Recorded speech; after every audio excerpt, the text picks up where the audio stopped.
hatak, ngayon lang isinilang. May hangin pa kayang matitikman?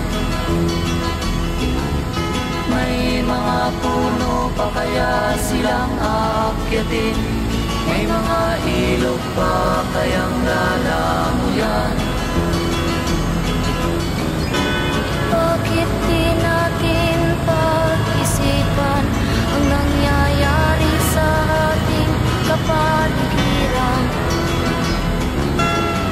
Hindi na masamang pagunlad kung hindi nakakasira ng kalikasan. Darating ang panahon, mga ibong dala ay wala nang madadapuan.